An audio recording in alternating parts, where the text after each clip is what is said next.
Chapter 1. In the 5th year of her marriage to Gerald Ramos, Paula learned that he had recovered his memory. She picked up her phone and called her employer. Your divorce certificate from Gerald will be processed within a month. When the time comes, I'll hand you the visa as well. Holding the phone, Paula replied to the person on the other end with polite distance. I understand. Thank you, Mrs. Ramos. The woman hesitated for a moment. Have you really thought it through? Do you truly want to divorce him?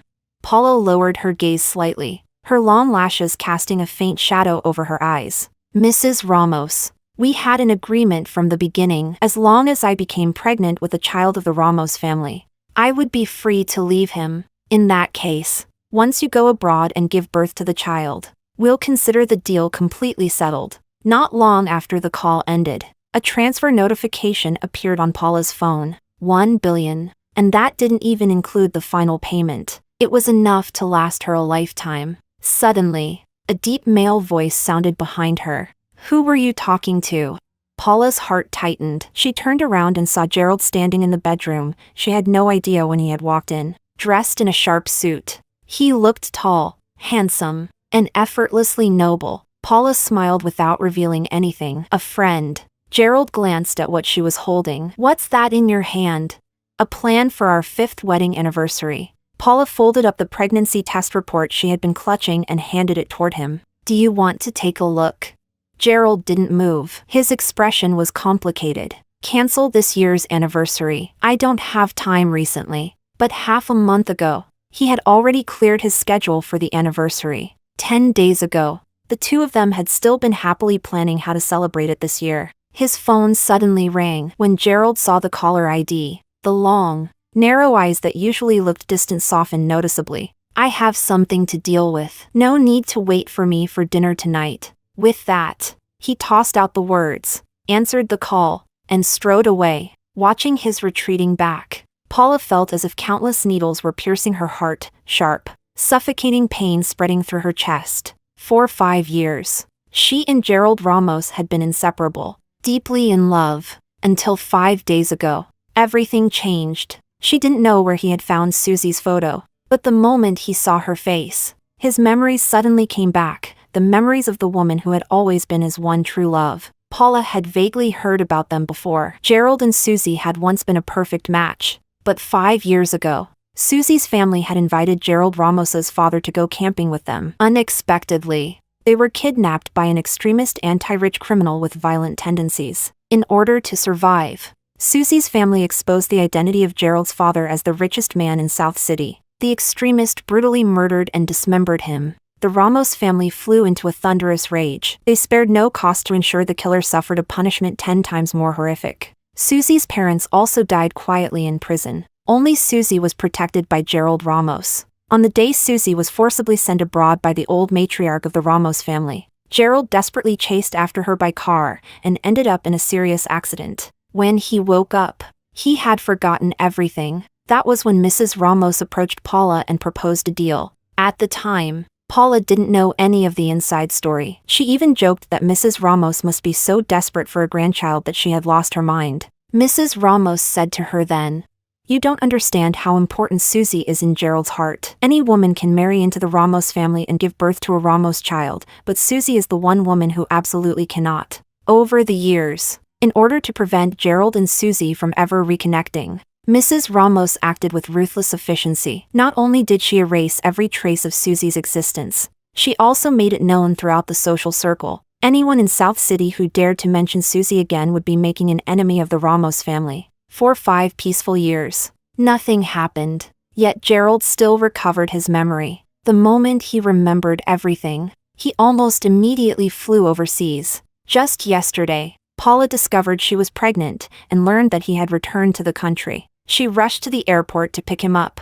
but what she saw was him walking out of the VIP passageway, holding a woman's hand. She followed his car all the way and discovered that Gerald had not only brought Susie back from abroad, but had also arranged for her to live in a secluded villa under his name. Watching him carefully hide Susie away, Paula felt her heart sink to the bottom. At that moment, she knew it was time for her to leave. Chapter 2. In the bedroom, Paula sorted through everything Gerald had given her over the past 5 years. She left the expensive handbags and jewelry untouched, but told the housemaid to throw away everything else. Holding up a glass jar filled with folded paper stars, the maid asked, "Young madam, do you want to throw these away too?"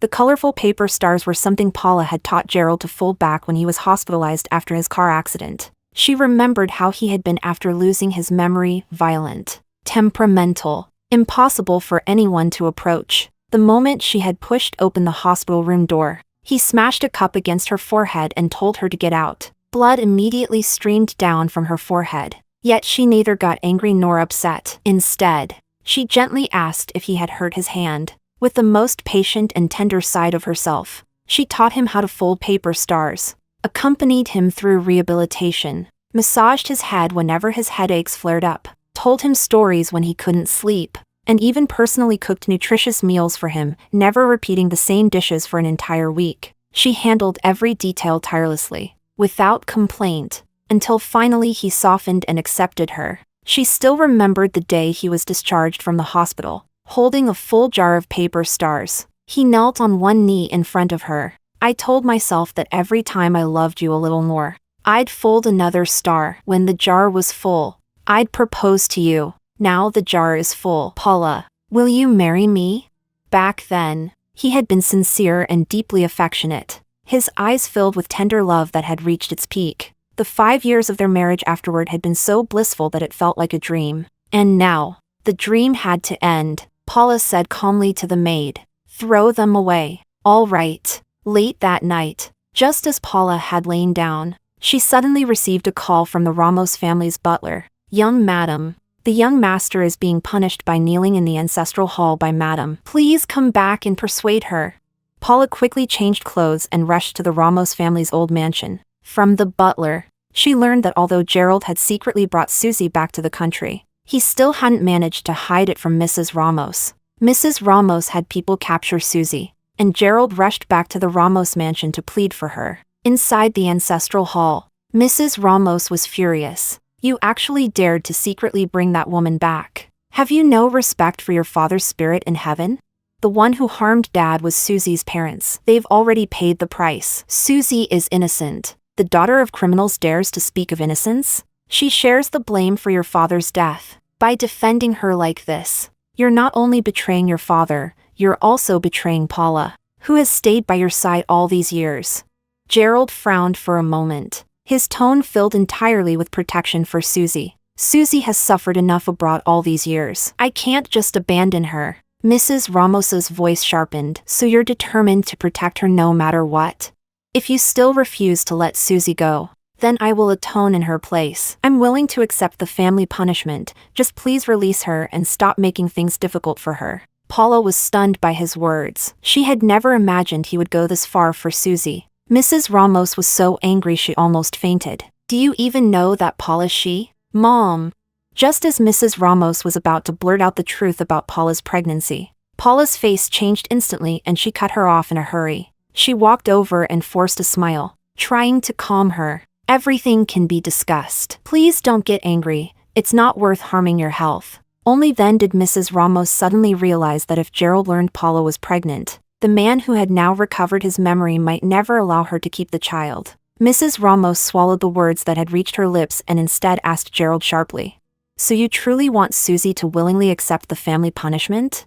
Gerald answered without hesitation, "Yes." "Fine, then I'll grant your wish." The Ramos family punishment was extremely severe, 100 lashes. By the end, Gerald's skin was torn open, bright red blood soaked through his white shirt, his back a horrifying mess of torn flesh. Throughout the entire ordeal, he gritted his teeth and never made a sound, until he lost nearly half his life and finally fainted from blood loss. After the punishment ended, the unconscious Gerald was sent to the hospital. Paula stayed by his bedside day and night, taking care of him. The next day, a woman forced her way into the hospital room. Paula had just turned around when a sudden slap landed across her face. Susie glared at her and demanded angrily, "Aren't you Gerald's wife? You were there when he was being punished. How could you just stand there and watch him get beaten half to death without begging for mercy? How can you be so heartless?" Chapter 3. Paula almost didn't hesitate. She raised her hand and slapped Susie back. If it weren't for you, would he have received that family punishment? What right do you have to question me for not pleading for him? Susie had never expected her to strike back. She froze for a moment, then became even angrier. Paula, Gerald has treated you so well these past few years. Is this how you repay him? Then what do you expect me to do?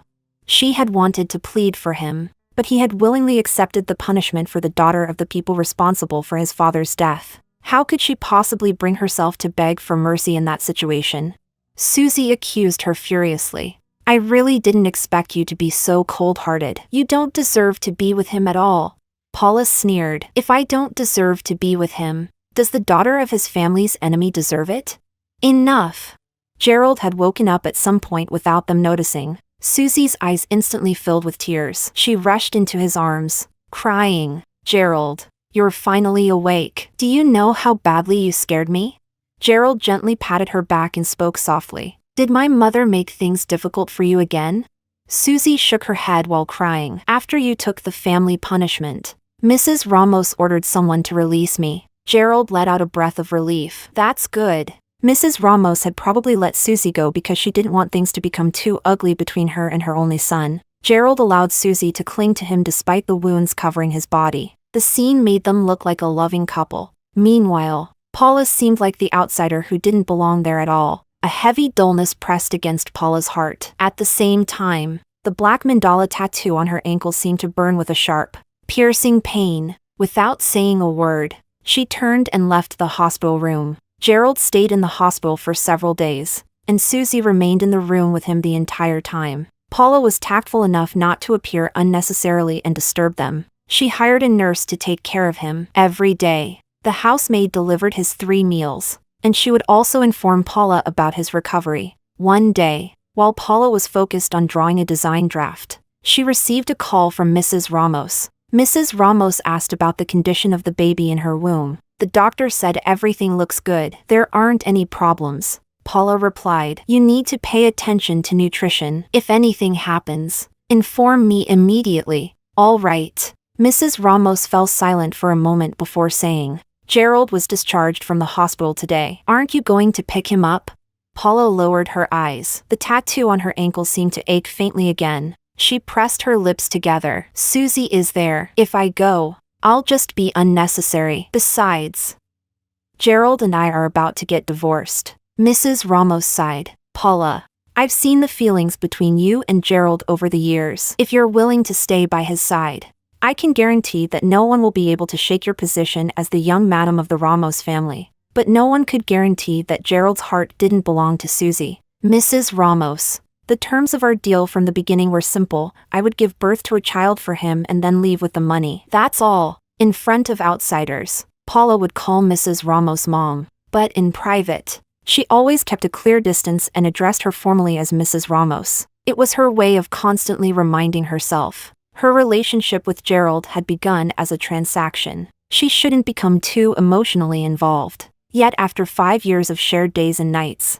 she still couldn't stop herself from getting drawn in. She had even once thought about living a proper life with him. No one knew that when she agreed to Mrs. Ramos's deal back then, it wasn't entirely for the money. The truth was, she had met Gerald when she was very young. Many years ago, he had already taken a place in her heart. But reality proved one thing. What wasn't meant to belong to her would never belong to her. After ending the call with Mrs. Ramos, Paula put down her pen, stood up, and drove away from the villa. On the roadside, she found a tattoo shop. The shop owner looked at the tattoo on her ankle. This flower is beautifully done. Someone clearly put a lot of care into it. Are you sure you want to remove it?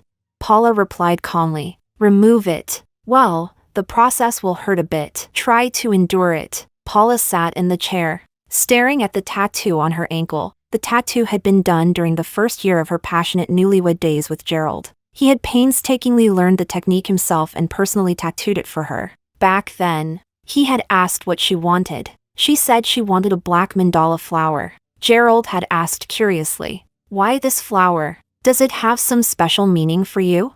She had smiled and replied, no special meaning. I just like it. What he didn't know was that the black mandala symbolized a wandering love, an emblem of despair and a clear-minded fall into darkness. Just like her love for him. Now the dream had ended, and her love for him was fading, just like the mandala tattoo gradually disappearing from her skin. When Paula walked out of the tattoo shop and hadn't yet gotten into her car, she unexpectedly ran into Gerald stepping out of a Bentley Mulsanne. He looked surprised. "Paula? What are you doing here?" Chapter 4. As soon as he asked the question, Gerald seemed to realize something. His handsome face darkened. "Were you following me?" Paula was about to say she wasn't, but Susie, who had just stepped out of the car, spoke first. "I think it's just a coincidence. Paula probably wouldn't go as far as stalking us. It really is a coincidence. I'll be going now. Enjoy yourselves." Paula turned to leave, but Susie suddenly grabbed her arm. "Come to think of it, we haven't properly met yet. Since we ran into each other here, why don't you join us for a meal?" She turned to the tall man beside her. "Gerald, you don't mind if I invite Paula, do you?" Gerald's expression turned complicated for a few seconds, but in the end, he didn't refuse. Paula was brought into the restaurant. After ordering their food, Susie smiled at Paula. "Paula, you might not know this, but Gerald and I started dating back in college. Many of our friends used to envy our relationship. These past years, I had to stay overseas for certain reasons, but I've heard a little about you and Gerald. Paula, I'm very grateful to you for taking such good care of Gerald all these years." When Paula noticed Susie openly holding one of Gerald's hands, she immediately understood. Susie had invited her to this meal to declare her claim. Seeing that Gerald had no intention of pulling his hand away, Paula wasn't surprised. Yet her chest still ached as if ants were gnawing at her heart. She didn't respond. Instead, she made an excuse and got up to go to the restroom. When she came out, she saw Gerald standing by the wall. His eyes were dark and unreadable. "Paula, Susie and you don't need to explain. I understand." She was about to leave, but he suddenly grabbed her wrist. "I know this is unfair to you, but she has suffered a lot abroad all these years. If I didn't bring her back, she wouldn't survive out there." Bitterness filled Paula's chest. She looked up at him. "Do you think the Ramos family would tolerate her?" Of course Gerald knew. The Ramos family would never tolerate Susie. His thin lips pressed together. "You will always be the young madam of the Ramos family. I won't divorce you because of her, but my heart." But his heart would no longer belong solely to her. Paula thought about the past 5 years. He had rejected every ambiguous approach from other women because of her. In public and private, he always openly declared that she was the only one for him. He remembered her monthly cycle, her birthday every year, and every single wedding anniversary. Even things she herself had forgotten, he would remember carefully for her. Yet that deep and devoted love was no longer hers alone. She suddenly smiled. "Tomorrow is our wedding anniversary. Paula, spend the anniversary with me one more time, because there would never be another one. Let it be a final farewell to the love they once shared." Gerald was silent for a moment before saying, "All right." He let go of her hand. Paula walked out of the restroom first and returned to her seat in the restaurant. The fact that she and Gerald had left the table one after another had already made Susie unhappy. Susie stared at her coldly. "What did you say to Gerald?" Paula replied flatly, "None of your business." "Paula, do you still not understand? The person Gerald loves is me. I'm the one who should be the young madam of the Ramos family. You're just a thief who took advantage of his amnesia and stole the 5 years of love that belonged to me." Facing Susie's almost twisted anger, Paula let out a cold laugh. "A thief is still better than the daughter of someone who destroyed his family. Then I'll show you clearly whether he cares more about you, the thief, or me, the daughter of his family's enemy." Furious, Susie suddenly grabbed Paula's hands and forcefully shoved them into the tea stove used for boiling water. Paula didn't even have time to react. A violent, unbearable pain shot through her hands, so intense it tore through her entire body. Out of the corner of her eye, she saw Gerald rushing over after hearing the commotion. Susie immediately released Paula and instead pushed her own hands into the stove. In the next instant, Susie's scream echoed through the restaurant. "Susie!"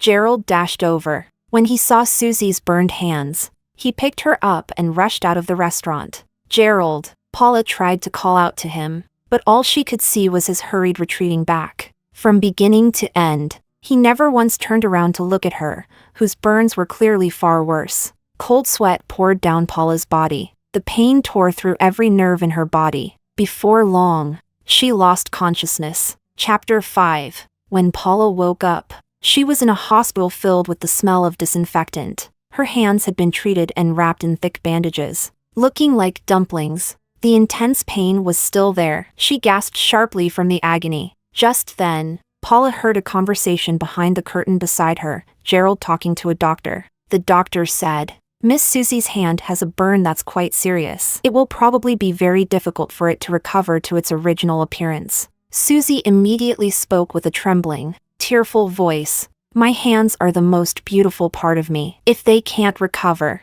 won't they look ugly from now on?"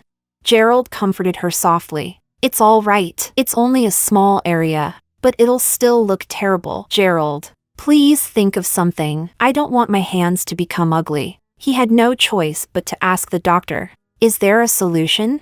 "The only option is a skin graft, but we need to find someone willing to donate the skin." Gerald suddenly remembered that Paula and Susie had similar skin tones. Without hesitation, he pulled aside the curtain and tilted his chin toward Paula. "Then use hers." Paula sat up abruptly, disbelief written all over her face. "What did you say?"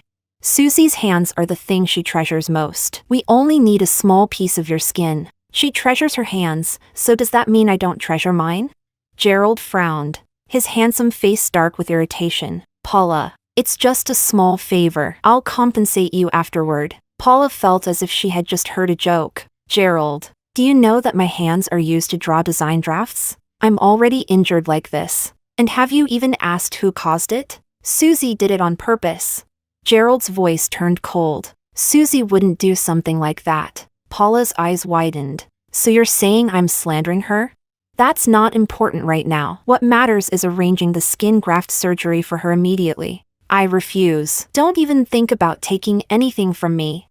But Gerald had already made up his mind. Ignoring her resistance completely, he turned to the doctor. "I'm her husband. I consent on her behalf." Paula had never imagined he could be this heartless. Panic surged through her. She hurriedly slid off the hospital bed and tried to run, but the bodyguards outside the door immediately pinned her down. She struggled desperately. "Let me go!"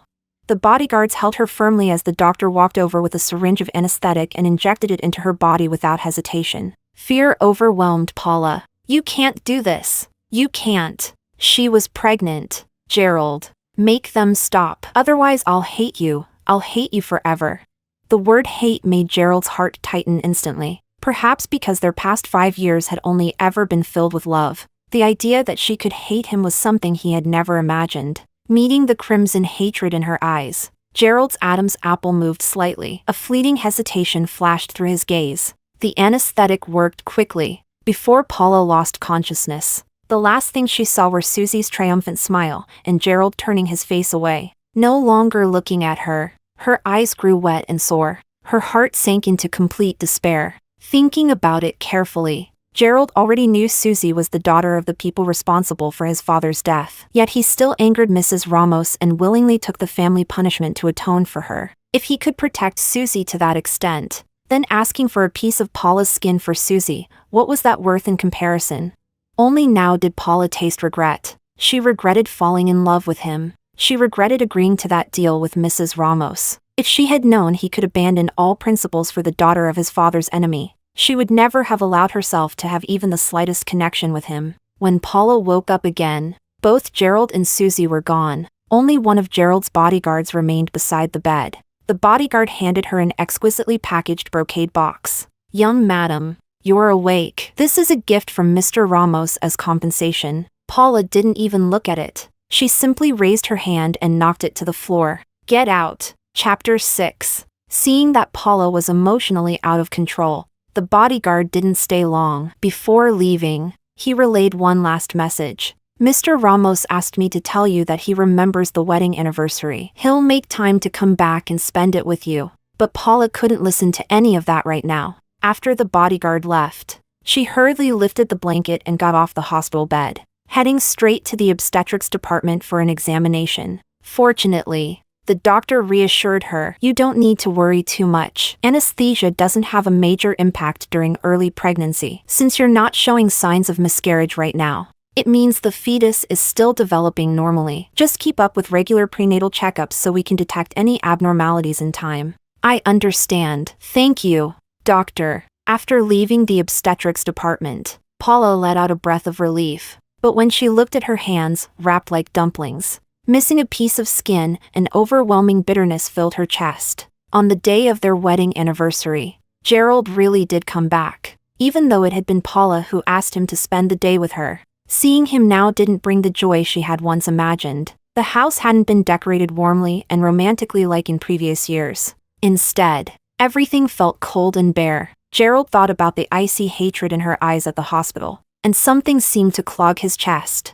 Assuming she was still angry, he handed her the gift he had prepared, his tone soft. Didn't you say recently that you were looking for pigeon blood ruby? I happened to see one at an auction this time, so I bought it for you. Paula was a jewelry designer. She had been searching for a pigeon blood ruby for her next design. She glanced at the crimson gemstone. Without even asking, she knew who he had gone to the auction with, because she had already seen a photo on social media posted by one of Gerald's friends. The caption read, "Mr. Ramos spent a fortune just to make a beauty smile." The amount of money he burned at the auction for Susie was more than 10 times the value of this ruby. Paula looked at it and almost wanted to laugh. He had openly appeared in public with the daughter of the people responsible for his father's death. Was he really not worried about what would happen if this made entertainment headlines? But it had nothing to do with her anymore. After all, they were about to divorce. Gerald looked around the bedroom and suddenly felt that something was strange. Something seemed missing. He couldn't quite place it. "Isn't there something missing in our bedroom?" he asked. Paula replied calmly. "I sorted out some unnecessary things and had the maid throw them away." What about the jar of stars? The jar of paper stars he had used to propose to her had always been placed in the most noticeable spot on the bedside table. Now it was gone. Paula's lips parted slightly, but before she could answer, his phone suddenly rang. Gerald took it out and answered. "Susie?" Susie's trembling voice came from the other end. "Gerald, I'm at a bar and some thugs are bothering me. I'm really scared." "Why are you at a bar?" I met some old friends I haven't seen in years. They heard I was back in the country and invited me out." "All right. I understand." Gerald frowned. "Don't be afraid. I'll come over right now." Hearing this, Paula immediately understood. Susie had deliberately made this call because she didn't want Gerald spending the anniversary with her. And yet, Gerald Ramos still panicked. After hanging up, he hurried toward the door. Watching him leave in such urgency, his entire attention on Susie, Paula didn't stop him, because this anniversary no longer meant anything to her either.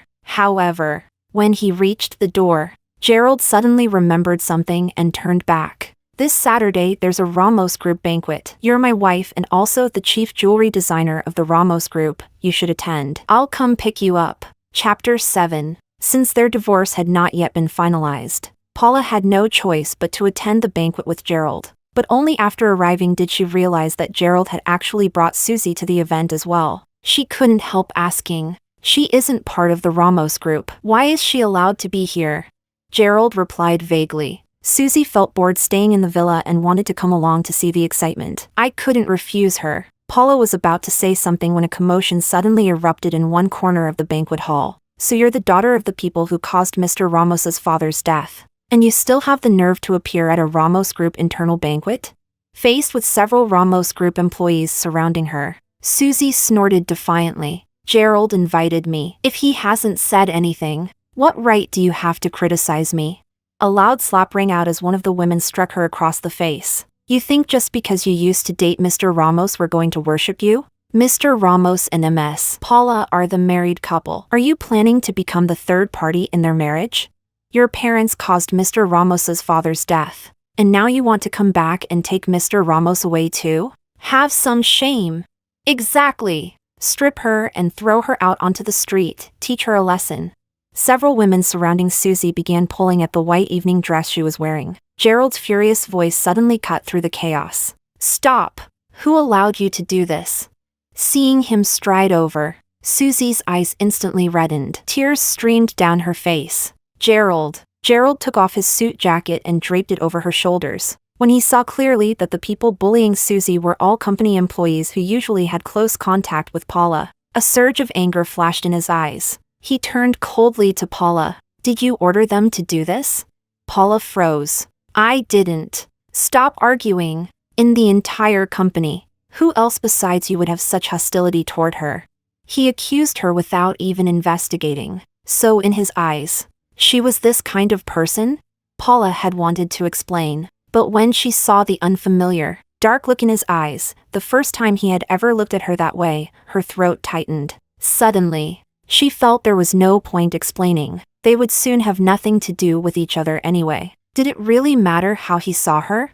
Susie clutched his arms, tears shimmering in her eyes. "Gerald, no one here welcomes me. I don't want to stay here anymore." "All right, I'll take you back." In front of everyone, he lifted Susie into his arms. His face was cold and stern, his eyes focused only on the woman in his arms. As he left, he even bumped into Paula without noticing. The impact from his shoulder made Paula stagger in her high heels. She accidentally crashed into the champagne tower behind her and fell to the ground. In an instant, the several-meter-tall champagne tower collapsed. All of it crashed down on her. Ah! Paula barely had time to raise her arms to protect her face. The rest of her body was slashed by countless shards of glass. Blood mixed with champagne as she lay in a pool of it, her entire body covered in crimson. "Young madam!" "Ms. Paula!"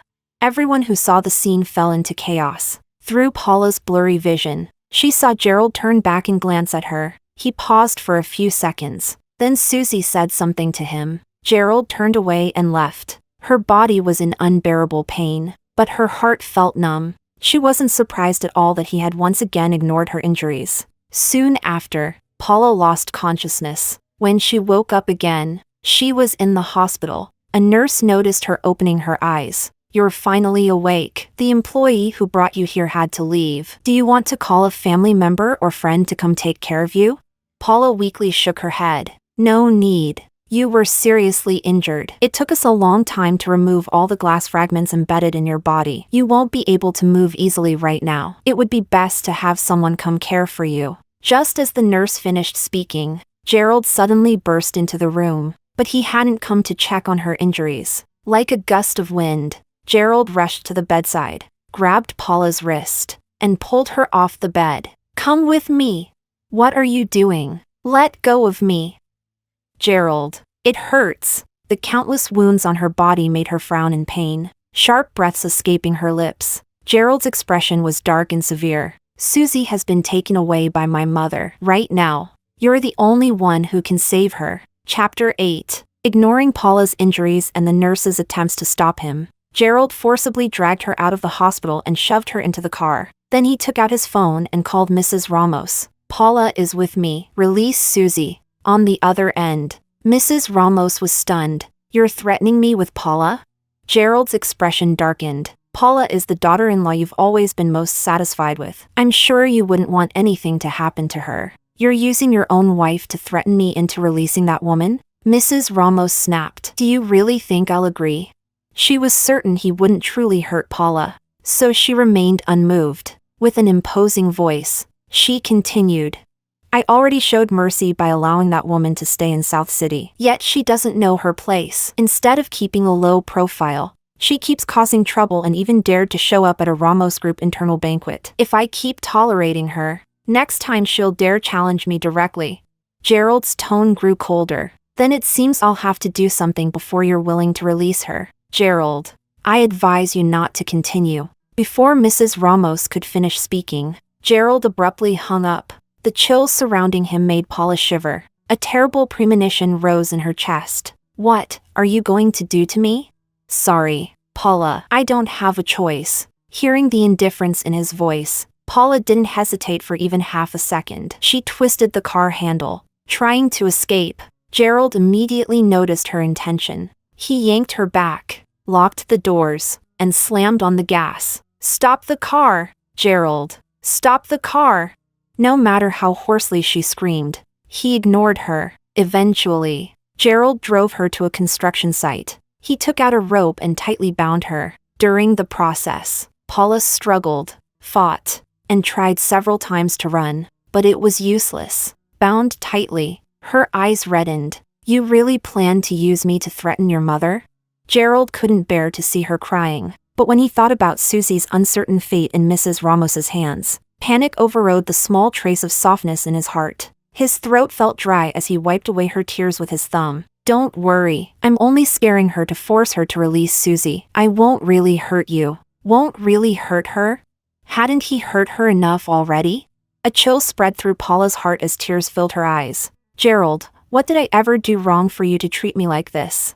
He didn't answer. He didn't even dare look at the wounded despair in her dim eyes. Instead, he turned his head aside and gave an order to his bodyguards. Following his instructions, they hoisted Paula up with an excavator. A rope suspended her in midair. Below her was a deep lake with no visible bottom. Terrified, she closed her eyes as tears streamed down uncontrollably. Standing on the ground, Gerald called Mrs. Ramos again, this time through a video call. He aimed the camera at Paula hanging in the air. Now, will you release Susie? Seeing the scene on the screen, Mrs. Ramos was stunned. Paula is your wife. Gerald wasted no words. Release Susie, and I'll lower Paula down. If you refuse, Paula falls into the lake. Choose. Mrs. Ramos's eyes widened in shock. Gerald began counting down. 10. Mrs. Ramos sucked in a sharp breath. 9. Paula smiled. 8. Her smile was full of despair. 7. Only when Gerald counted down to 1 did Mrs. Ramos finally give in. Enough. I'll release Susie. Don't hurt Paula. She's pregnant with. Gerald interrupted impatiently before she could finish. Tell me where she is. Once I see her in person, I'll release Paula. With no other choice, Mrs. Ramos revealed Susie's location. Gerald immediately ended the call and drove off. Paula didn't know how long she remained hanging in midair. Pain and cold spread through her entire body, and the world before her eyes seemed dull and gray. When Mrs. Ramos finally rushed to the scene and ordered someone to lower her down, Paula looked like a puppet that had lost its soul. Mrs. Ramos called out softly with guilt. Paula.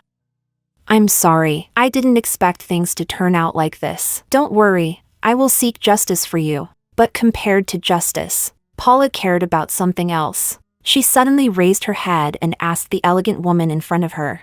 Mrs. Ramos, have my visa and divorce certificate been prepared? Chapter 9. Mrs. Ramos was stunned when Paula said that. You want to leave now?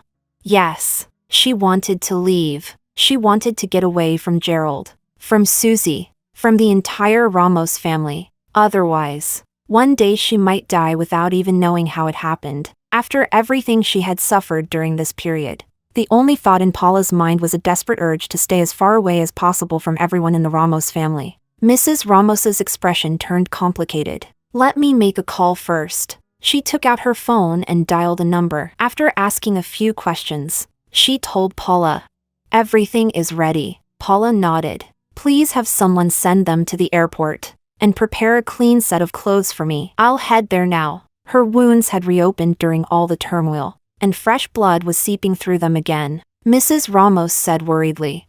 Why don't you go back to the hospital first and recover from your injuries before? No, I want to leave now. Not even for a second did she want to stay. Not even for a moment did she want to see Gerald again. Seeing her determination, Mrs. Ramos could no longer persuade her and simply nodded. She bought Paula a plane ticket and personally drove her to the airport. After Paula changed into clean clothes and went through security, Mrs. Ramos said, I've already arranged everything over there. Once you arrive, someone will come pick you up. They had agreed on this from the very beginning. After Paula went abroad while pregnant, she would stay at a place arranged by Mrs. Ramos, where people would take care of her until she gave birth. Mrs. Ramos reminded her firmly. This child is extremely important to the Ramos family. So Paula, don't try anything clever. Paula gently placed a hand on her stomach. She knew very well that Mrs. Ramos had given in to Gerald's threat this time not because she cared about Paula. What she cared about was the child in Paula's womb. But now, her passport and visa were back in her hands. As long as she could leave the country, she would never allow anyone to control her again. Paula smiled and agreed with Mrs. Ramos's words on the surface. Then, without bringing anything with her, she boarded a plane bound for a foreign land. Falling in love with Gerald was the greatest regret of her life. Making that deal with Mrs. Ramos in order to get close to him and understand him had been the most foolish decision she had ever made. From this moment on, her life would never again have anything to do with the Ramos family. Gerald, this farewell will be our last. We will never meet again. Gerald found Susie in an abandoned warehouse on the outskirts of the city. The warehouse was filled with Mrs. Ramos's bodyguards. When they saw Gerald approaching with a cold, imposing aura, they all respectfully greeted him. Mr. Ramos. Gerald shot them a sharp glance. Get out. They had already received Mrs. Ramos's order to release Susie. Now that Gerald had arrived, there was no need for them to stay. The bodyguards quickly dispersed and left. Gerald turned and saw Susie tied tightly to a chair. Her hair was messy, and the swollen marks on her face were painfully obvious. She looked utterly miserable. A sharp pain struck his heart as he hurried toward her. Gerald tore off the tape covering her mouth and quickly untied the ropes. The moment she regained her freedom, Susie threw herself into his arms. Gerald. Tears had already soaked her face, and her voice was hoarse. It was obvious that before he arrived, she had suffered quite a lot. Gerald held her tightly and gently patted her back. It's okay, I'm here now. Susie was clearly frightened by Mrs. Ramos's actions this time. Her body trembled uncontrollably as she cried in his arms. After her emotions calmed down slightly, Gerald took her to the hospital. The doctor treated the swelling on her face and then turned to Gerald. Miss Susie's face is a little swollen, but there are no other external injuries. Take some medicine back and apply it daily. It should go down quickly. Gerald nodded slightly to show he understood. Chapter 10. Before taking Susie away from the hospital, Gerald suddenly remembered Paula, who had originally been hospitalized for her injuries. He said to Susie, "Wait here for a moment. I'll be back soon." Susie grabbed his arm uneasily. "Where are you going?" Gerald spoke gently. "I'm going to see someone. They're also in this hospital. It won't take long. Just wait here." During the 5 years when he had lost his memory, he and Paula had truly been in love. Even though he had now regained his memory and Susie once again occupied his heart, that didn't mean Paula had no place in it. Paula had actually been very good to him. The 5 years he spent married to her had been the most peaceful, comfortable, and happy period of his life. Gerald thought, if he had never regained his memory, perhaps they would have continued living happily like that forever. But now that his memory had returned, he couldn't abandon Susie. Still, Paula would always remain Mrs. Ramos. Gerald settled Susie in the hospital's medical room before heading to the inpatient ward to find Paula's room. When he pushed open the door, the room was empty. Everything inside remained exactly as it had been when he had dragged her away earlier. Gerald paused slightly. Logically speaking, by now his mother should have already picked Paula up and sent her back to the hospital. Just as Gerald was about to call Mrs. Ramos to ask where she had taken Paula, Susie suddenly appeared at the door of the room. "Gerald, who are you looking for here?" Seeing her, Gerald frowned slightly. He put down his phone and walked over to support her. "Didn't I tell you to wait in the medical room? Why did you follow me here?" Susie bit her lip. "I was scared staying alone." Gerald looked at her for a moment. In the end, he temporarily gave up calling Mrs. Ramos. "I'll take you back first," he said gently. He brought Susie back to the villa under his name. After calling the servants he had arranged there to take care of her and instructing them carefully, he turned to leave. But after only a few steps, Susie suddenly wrapped her arms around his waist from behind. Her voice trembled softly. "Gerald, don't go." Gerald lowered his eyes to the hands tightly around him. "It's getting late. I still have some things to handle. Eat something and go to bed early." Susie shook her head, resting her face against his back. "If you leave, Mrs. Ramos might come here again with people the next moment. I'm afraid to stay here alone." This was already the second time Mrs. Ramos had kidnapped her. Everyone knew how much Mrs. Ramos despised her. Gerald removed her hands and turned back to face her. "Don't worry, I'll have people guarding this place. Nothing will happen to you again."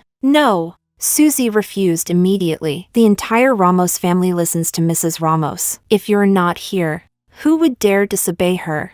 The only person who could truly stand against Mrs. Ramos was Gerald. No matter what, Susie didn't want him to leave.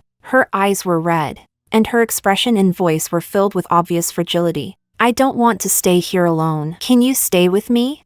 Her almost pleading tone finally softened Gerald's heart. Thinking about how she had just gone through the kidnapping, it was understandable that she was still frightened and needed him there to feel safe. He gently wiped away the tears at the corners of her eyes. "All right, I won't leave. Don't cry anymore." Only then did Susie smile in relief. Gerald stayed with her at the villa for 3 days. Even his work documents were delivered there by his assistant so he could handle them. 3 days later, however, he had to attend an important company meeting. Susie showed a hint of dissatisfaction. "Can't this meeting be postponed? Or held through a video call? This meeting is about a major project for the Ramos group. I must be there in person. Besides, I can't stay here forever without going anywhere." As the president of the Ramos group, he had countless responsibilities. He couldn't revolve around her 24 hours a day. But what if Mrs. Ramos comes again with people? "I'll have my bodyguards guard the villa. If my mother comes, they'll notify me immediately." Seeing that he had arranged everything carefully, Susie had no choice but to agree. After attending the meeting at the company, Gerald suddenly thought about Paula again. Using her to threaten his mother had left him feeling guilty. Over the past few days, he had tried calling her several times to apologize, but her phone had been switched off the entire time. So after leaving the company, Gerald told his driver to take him back to the house he shared with Paula. However, the housemaid told him, "Young madam hasn't come home for several days." Chapter 11. Gerald was stunned. "She hasn't come back these past few days?" "Yes." "Then why didn't you call and tell me?" The housemaid was frightened by the coldness in his voice and stammered nervously. "You also didn't come home these past few days." "I thought young madam was with you." Gerald frowned deeply and turned to leave immediately. Paula wasn't at the hospital, and she wasn't at home either. The only possibility Gerald could think of was that Mrs. Ramos had taken her to the Ramos family's old mansion. But when he arrived at the mansion and searched the entire estate, he still couldn't find Paula. Finally, Gerald found Mrs. Ramos sitting by the fish pond in the courtyard, calmly drinking tea. "Mom, where is Paula?" Mrs. Ramos looked up at him. "So now you remember her?" Gerald's expression darkened slightly. "Paula is my wife." "What do you mean by that?" Mrs. Ramos gave a cold snort and set down her teacup. "She left." "Left?" "She went abroad." Gerald's pupils suddenly shrank. Why did she go abroad? In order to ensure Paula could safely give birth to the child. Mrs. Ramos had no intention of telling him the truth. Instead, she handed him a document folder from the tea table. "You care so much about that woman, Susie. Then take a good look at what she's been doing all these years abroad, and see if she's worth you protecting her without any limits." Gerald frowned in confusion and opened the folder. One photograph after another appeared before his eyes. Photos of Susie intimately involved with different men. Some showed her linking arms with them, others showed them hugging. There were even photos of kissing, and pictures taken inside hotel rooms. There were also medical records documenting several abortions she had undergone abroad. Gerald's pupils contracted sharply. It felt as if someone had slapped him hard across the face. His face burned. Mrs. Ramos sneered coldly. "You didn't care that her parents caused your father's death. For her. You got into a car accident and lost your memory. For her. You've repeatedly defied me. For her. You even ignored the safety of your own wife, Paula. But what about Susie? What has she done for you? While you were suffering from amnesia all these years, she was abroad living a reckless life with countless men. If she had simply dated single men, that would be one thing, but she interfered in other people's marriages and became the other woman, more than once. I truly don't understand how long you plan to remain blinded by her. Gerald, wake up! She isn't worth you turning your back on everyone. The only reason she came back with you is because she made too many enemies abroad. The wives of those men hate her, and she couldn't stay there anymore. That's why she did everything she could to get you to bring her back. Mrs. Ramos's voice was cold and authoritative, each word striking directly at his heart. If you keep being obsessed with that woman Susie, then from now on I'll pretend I never had a son like you, and you'll never need to come back here again. Gerald stood stiffly, his breath uneven. After leaving the Ramos mansion, he returned to the villa where Susie was staying. He found her and threw the stack of photos and documents onto the table in front of her. Gerald's entire presence radiated cold fury. Explain. When Susie saw the photos scattered across the coffee table, her heart trembled. Her expression changed drastically, and her face turned pale. No, that's not what it looks like. Oh, Gerald said with a cold, almost mocking smile. Then what is it? A terrifying aura surrounded him. Susie hurriedly said, "These photos are fake. They're all edited." Fake? Yes, they're fake. Mrs. Ramos can't stand me, so she fabricated all of this to frame me and break us apart. Gerald, if you believe these photos, then her plan will succeed.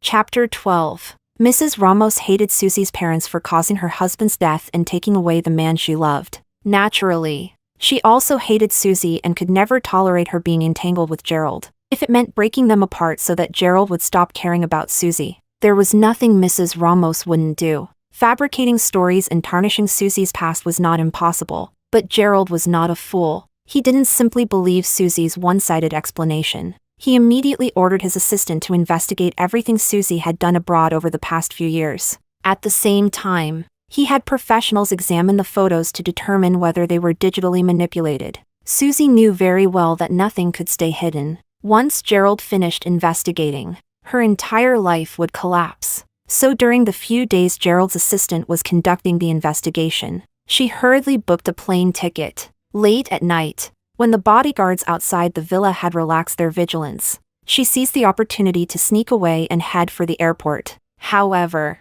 when her car arrived at the airport, just as she stepped out and before she could even enter the terminal, she saw Gerald leaning against a car door. Already waiting there, Gerald stared at her coldly. "It's late. Where are you going?" Susie's face instantly turned pale, and her heart sank. "So you're feeling guilty and planning to leave South City before I return?" Before she could even offer an explanation, Gerald personally had his bodyguard seize her and drag her away from the airport. They brought her back to the villa. As soon as they entered, a bodyguard shoved her heavily. She staggered several steps before collapsing onto the floor. Gerald threw the investigation reports and the authentication results of the photos in front of her, his anger blazing. "Now tell me, what else do you have to deny?" Panic filled Susie's face, and tears flowed immediately. "That's not it. Things aren't what they look like. None of this is real. The evidence is right in front of you. And you still refuse to admit it?"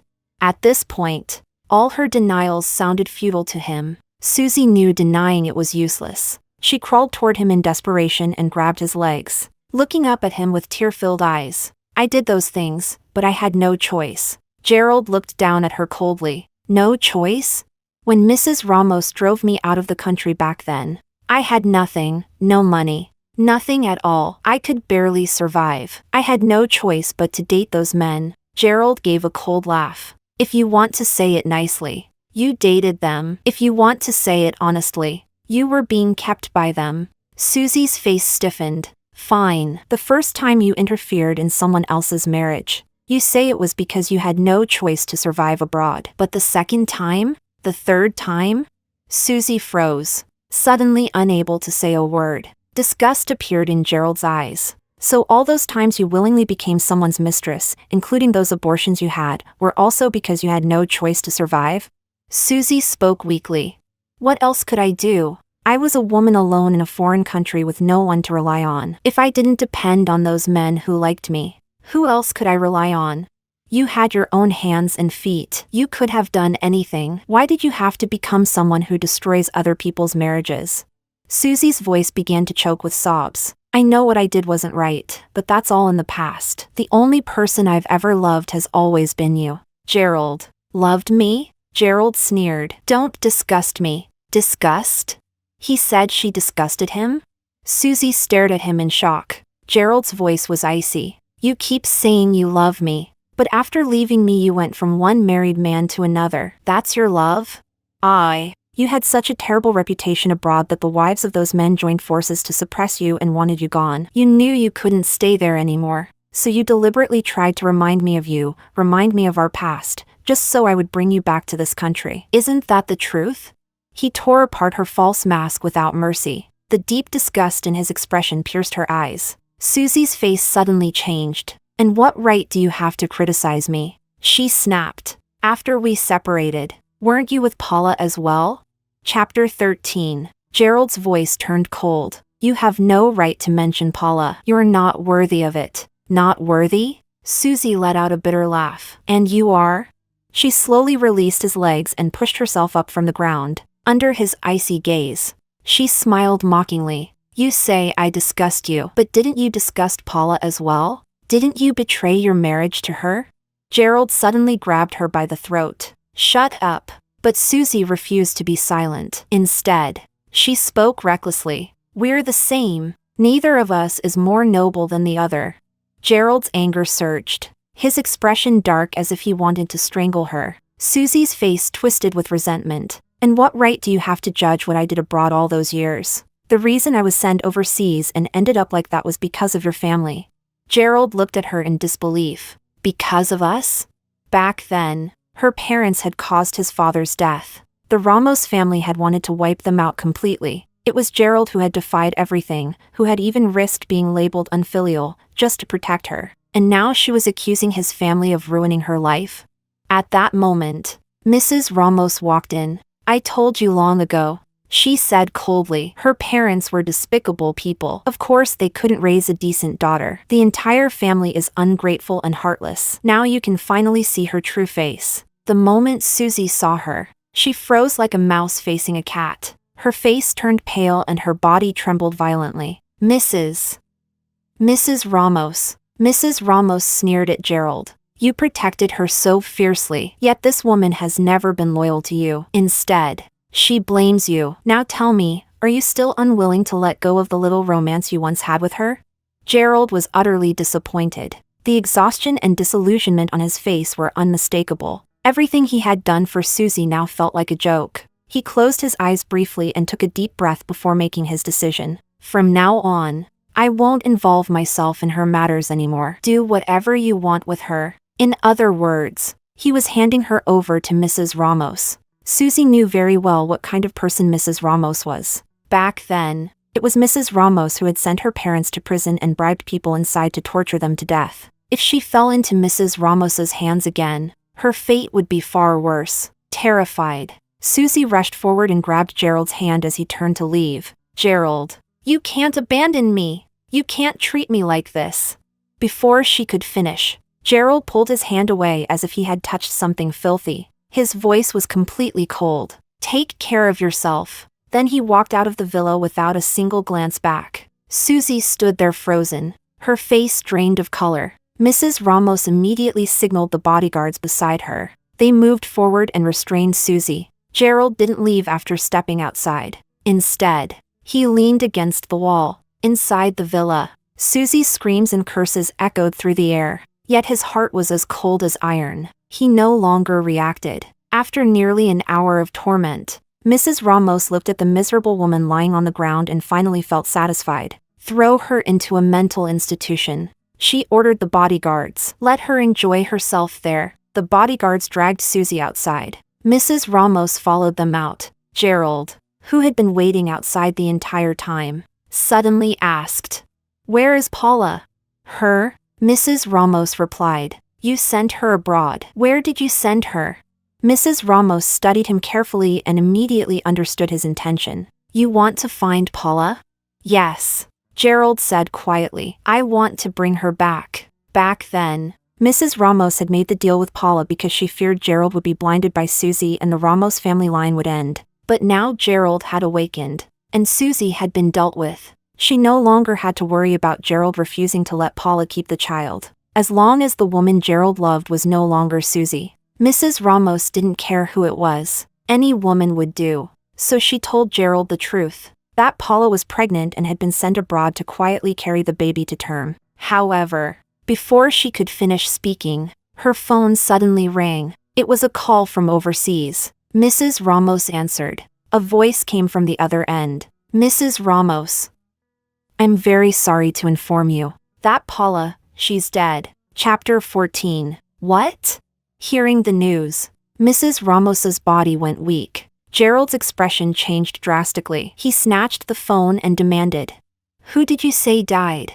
"The woman who was sent here not long ago to rest during her pregnancy, Paula." A sharp pain stabbed through Gerald's chest. From the other end of the phone, the person continued. "Today, while I was out buying groceries, the house Paula was staying in had a gas leak and exploded. Unfortunately, she didn't escape. She died inside. The place Mrs. Ramos had arranged for Paula to stay during her pregnancy was a remote town on the edge of Europe. The environment there was beautiful, the air was fresh, and both the security and medical care were excellent. Most of the residents were retirees or pregnant women who had come there to rest and give birth. When Gerald arrived in the town, what he saw was the villa reduced to ruins. Everything was debris. Everything inside the house had been blown to dust. It was impossible for anyone to survive such an explosion, there wouldn't even be bones left. Yet Gerald still couldn't believe it. He suddenly turned to the Filipino maid standing beside him. "How can you be certain she died in the explosion?" The maid had been hired by Mrs. Ramos to take care of Paula. The medical staff there had also been arranged by Mrs. Ramos to ensure Paula could safely give birth. The maid explained honestly. "When I went out to buy groceries, she was still in her room taking a nap. I had only been gone for less than 5 minutes when the gas exploded. I asked the neighbors nearby, and no one saw her come out." Gerald felt his heart shake violently. His dark eyes turned red instantly, and pain spread through his entire body. His chest hurt so badly that he could barely breathe. How was this possible? How could she suddenly be dead? He had only just learned that she was pregnant with his child. He had only just planned to bring her back. Yet now he received the news of her death. He hadn't even had the chance to apologize. He hadn't had the chance to ask for her forgiveness. He hadn't had the chance to tell her how deeply he regretted everything. Ever since he regained his memory, he had been completely consumed by Susie. He had ignored Paula. He had hurt her. He had forgotten the 5 years they spent together. He deserved to die. But now, it was too late to make amends. She was gone, and so was their child. Both had died in that explosion. The more Gerald thought about it, the more unbearable the pain became. The more he thought about it, the more he wanted to kill himself. He slapped himself over and over again until his face swelled. Regret and hatred grew wildly in his heart. When Gerald finally returned from Europe to South City, the first place he went was the mental institution where Susie had been locked up. Susie had already been there for some time.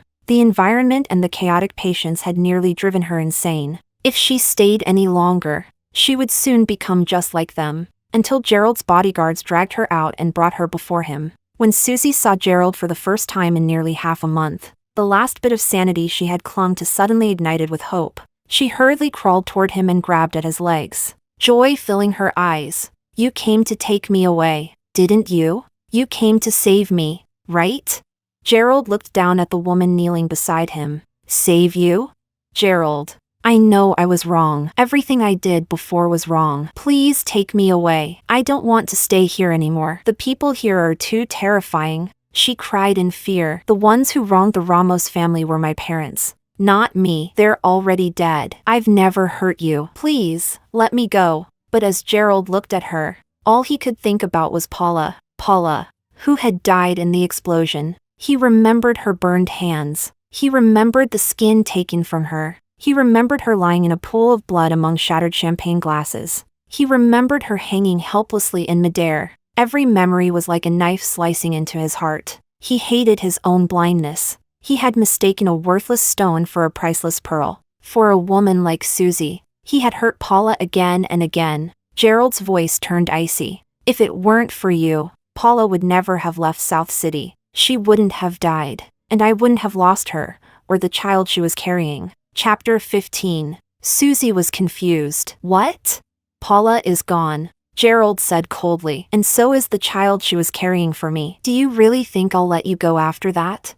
Thinking back now, Gerald suddenly realized that Paula's burned hands earlier had been Susie's doing, but he had been too foolish at the time. He hadn't believed Paula when she accused Susie. The more he thought about it, the more uncontrollable his anger became. His face darkened. "Like mother, like daughter, just as vicious as your parents. Letting you go would be far too easy." He added up all the old grudges and new hatred together. Immediately, he ordered the bodyguards to take her away. What followed was the most horrifying day of Susie's life. Gerald's bodyguards tied her to a roller coaster and forced her to ride it for 3 hours. Then they strapped her onto a drop tower ride for 2 full hours. After that, they took her bungee jumping again and again, so many times she lost count. She vomited repeatedly. She even fainted several times. Each time she passed out, the bodyguard splashed cold water on her to wake her up. When it was finally over, She was sent back to the mental institution.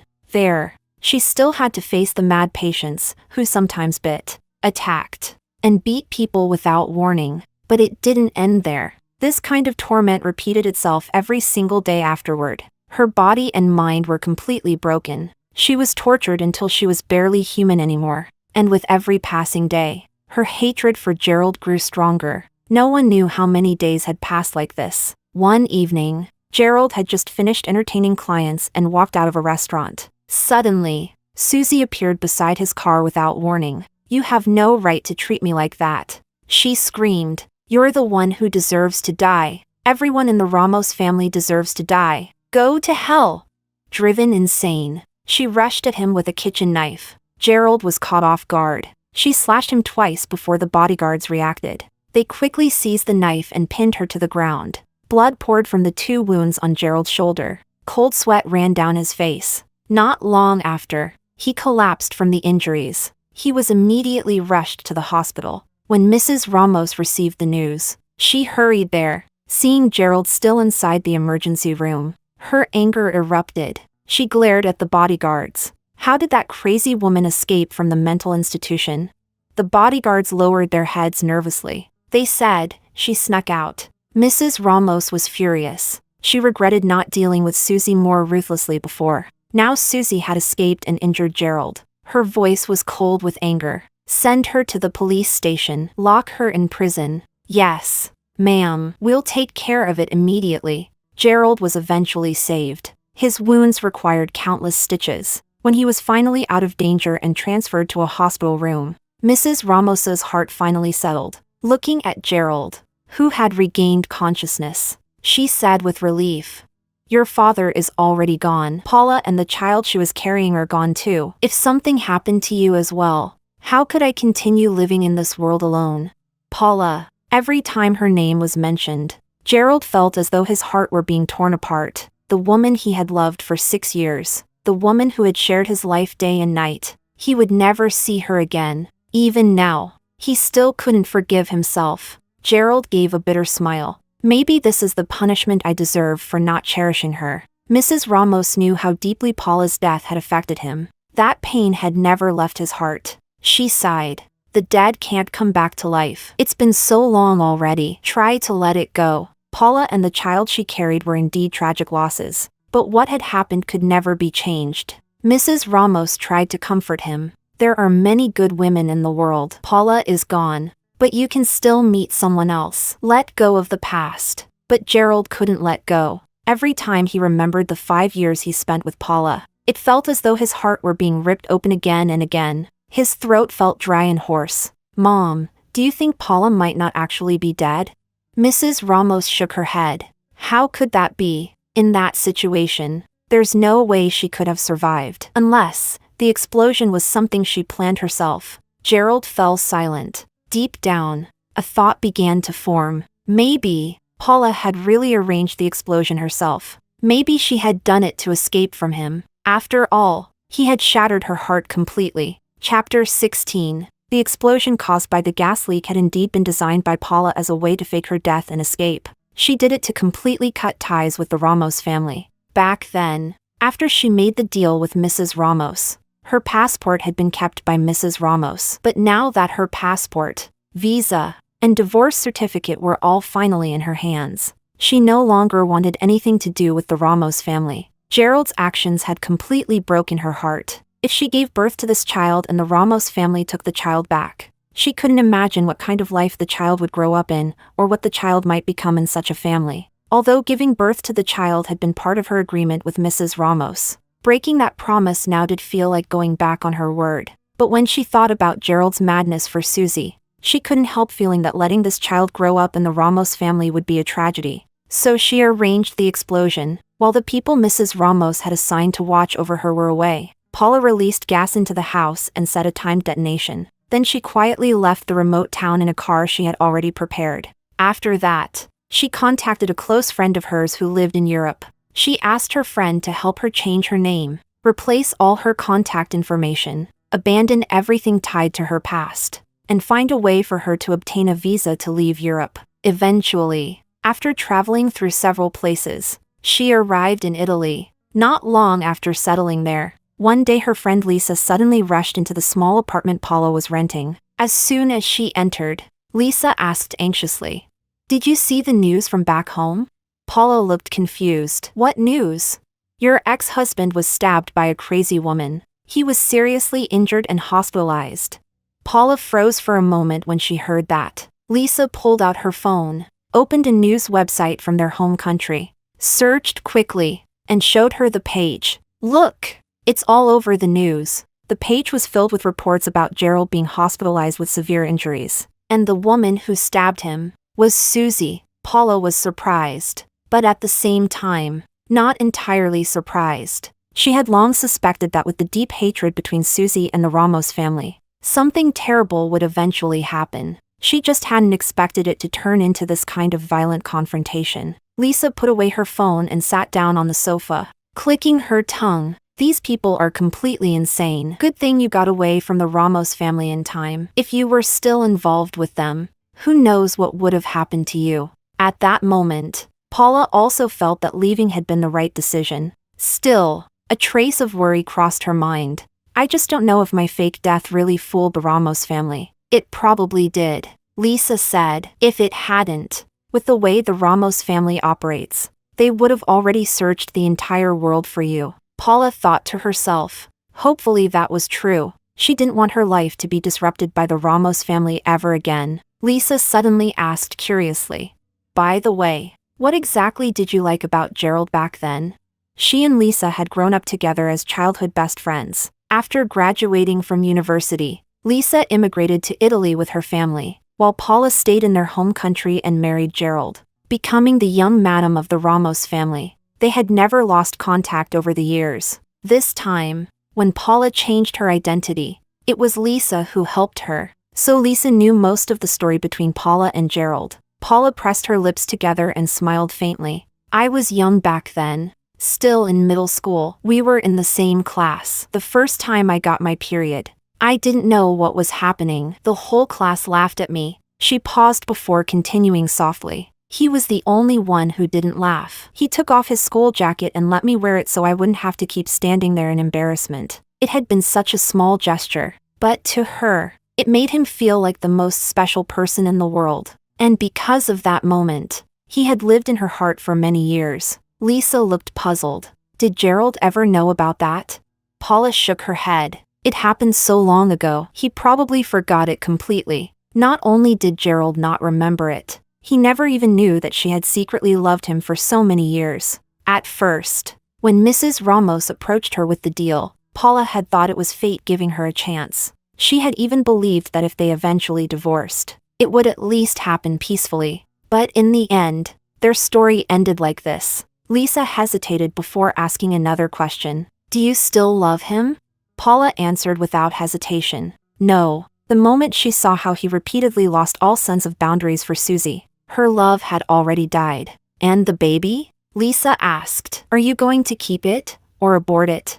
Paula frowned slightly and placed a hand on her stomach. This child. Chapter 17. Paula still hadn't decided whether she should terminate the child in her womb. Lisa noticed her hesitation and patted her on the shoulder. "It's okay if you haven't figured it out yet. Take your time. This is your child. As far as the Ramos family is concerned, you're already gone. Even if you give birth to the baby, they won't know." Paula's parents had died when she was young. After that, she had relied on her grandmother for companionship, but only 2 years after she married Gerald, her grandmother also passed away. Now, although she was alone and free, there was still a touch of loneliness in her life. Lisa strongly supported her decision to keep the child. After all, she had already divorced Gerald, and the Ramos family believed she was dead. Even if the child were born, the Ramos family wouldn't be able to find her. Paula now had money, and she could have a child of her own. Just thinking about it was enough to make people envious. Lisa winked at Paula. "If you stop liking a man,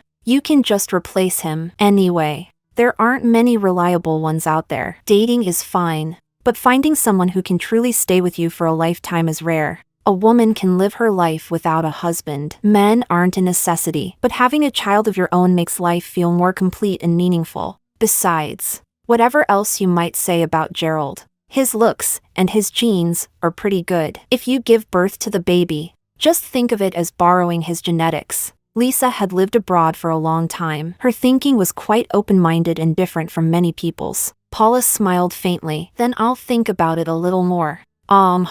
Think it through carefully. Don't make any hasty decisions, no matter whether you decide to terminate it or keep it. I'll support you. Okay. They didn't continue discussing the child. Lisa suddenly remembered something else. Oh right. You asked me earlier to help you find a suitable shop space to open your studio. I found one. Want to go take a look now? Paula's eyes immediately lit up, and she nodded without hesitation. Paula had studied jewelry design. Her lifelong dream had always been to build a jewelry brand of her own and make it known to the world. But back in South City, she had been the chief designer under the Ramos Corporation. After making that deal with Mrs. Ramos, it became even more impossible for her to break away from the Ramos Corporation and build a brand of her own. Now that she had completely cut ties with the Ramos family, she could finally pursue her dream freely. Paula was very satisfied with the shop Lisa found for her and immediately decided to rent it. Mrs. Ramos had previously given her $1 billion, and she had quietly transferred the money away long ago. Paula felt no psychological burden about taking that money. After all,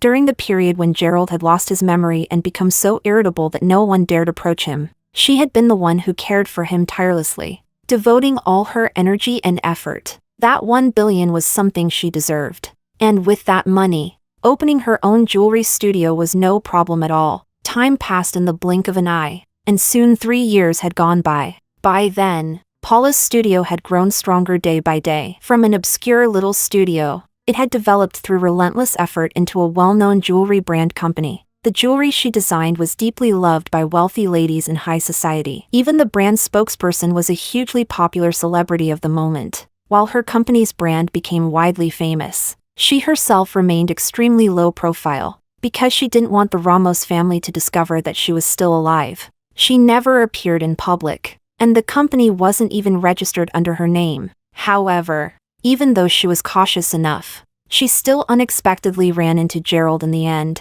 The day she met Gerald again was at a jewelry exhibition. This exhibition gathered the finest works of all the most famous designers of the time. Anyone in the industry wanted to come and admire it. One of the most famous jewelry necklaces from Paula's company had also been invited to be displayed. When Gerald saw that familiar face at the exhibition, he was momentarily dazed, thinking his eyes were playing tricks on him. Paula. Chapter 18. Paula was also shocked and surprised to run into him unexpectedly at this exhibition. He was dressed in an expensive handmade suit, his posture tall and straight compared to 3 years ago. His face looked a little more mature. At this moment, his expression was filled with shock and an unbelievable surge of joy. She didn't know why he had appeared at an exhibition in Italy, but the Ramos Corporation was also involved in branded jewelry. Paula quickly regained her composure and said with a faint smile, "I'm sorry, sir, you've mistaken me for someone else." But Gerald stared at her beautiful and delicate face and simply refused to believe her.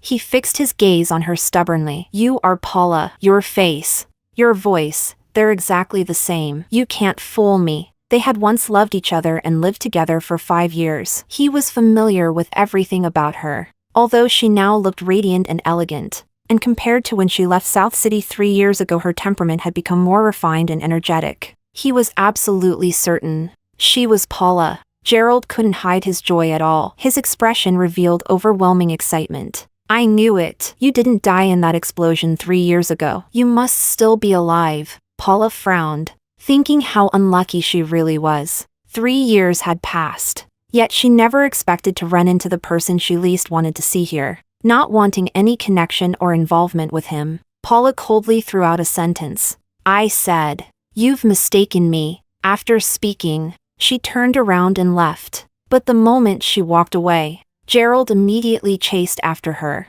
When they reached outside the exhibition hall, he grabbed her wrist with one hand and pulled her back to face him. Gerald was filled with the ecstatic joy of recovering something he had lost. "Where have you been all these years? Why did you hide and refuse to let me find you?" Paula's voice carried an extreme chill. "I'll say this one last time. My name isn't Paula. My name is Mia." Mia was the name she had taken after changing her identity. Apart from Lisa, who had known her for a long time, everyone she met afterward called her by this new name. Paula warned him. I don't know you. Stop bothering me. She wanted to leave, but Gerald refused to let her go. He gripped her wrist tightly, unwilling to release it no matter what, his eyes locking firmly onto her. You are clearly Paula. Why won't you admit it? Because she didn't want to have anything to do with him ever again. She didn't want him to appear in her life anymore. But Paula didn't say that out loud. Her face was cold and pale, and her tone carried a distant sharpness without the slightest politeness. Sir, I don't understand why you think you've mistaken me for someone else, but I truly don't know you, nor do I know the person you're talking about. No matter what. She refused to admit her identity. Her expression was filled with indifference toward him, completely unlike the Paula he remembered. Gerald couldn't help but frown deeply. Paula said coldly, "That's enough. If you keep harassing me, I'll call the police." She forcefully pried his hand away and pulled her wrist free from his grasp. After that, Paula went to retrieve her car. Gerald stood there for a long time, frozen in place as he watched her drive away from the jewelry exhibition. Could it be that he had really mistaken her for someone else? He didn't believe it. If she wasn't Paula, how could her appearance and voice be exactly the same? Besides, 3 years ago he had already suspected that the explosion had been something she staged deliberately to escape from him. Over the past few years, he had tried to find her, but the world was too big and they were overseas. Trying to locate someone who had deliberately hidden her whereabouts among a sea of people was no different from searching for a needle in the ocean. Fortunately, perseverance paid off. After 3 years, he had finally run into her here. Chapter 19. Paula drove her car while putting on her Bluetooth headset and calling Lisa. After the call connected, Paula told Lisa honestly about running into Gerald at the jewelry exhibition just now. Lisa was shocked. That's such a coincidence. Is the world really that small? Paula sighed helplessly. Exactly. Neither of them had expected that one day they would run into Gerald in Italy. Paula added, "The Ramos family is also in the jewelry business. Maybe he was invited by the organizer to attend this exhibition." The Ramos family was a giant in the jewelry industry. If the organizers had invited him to Italy, it wouldn't be surprising. But if she had known he was invited, she wouldn't have come to this exhibition. Lisa comforted her. "You don't need to worry too much. Right now your identity is Mia, not Paula. As long as you firmly deny it, what can he do? Gerald has already concluded that this identity of mine is fake. If he investigates the identity of Mia, he'll quickly find out that I came to Italy 3 years ago. That will only make him more certain that I didn't die." That was indeed the truth. No matter how much she denied her identity, as long as Gerald investigated and made a few deductions, her denial would be useless. Paula frowned tightly. "I'm not afraid of him recognizing me. What I'm afraid of is him finding out about Lydia. Once he knows Lydia exists, that will be the real trouble." Lydia was the child she had with Gerald 3 years ago. After careful consideration, Paula ultimately decided not to terminate the pregnancy and chose to give birth to the child. She didn't keep Lydia because she still had lingering feelings for Gerald. It was simply because Lydia was also her own child. She didn't have many relatives left around her, nor did she have any desire to start another relationship. She just thought that having her own child by her side would bring warmth to her heart and make her home feel livelier. If Gerald had never reappeared,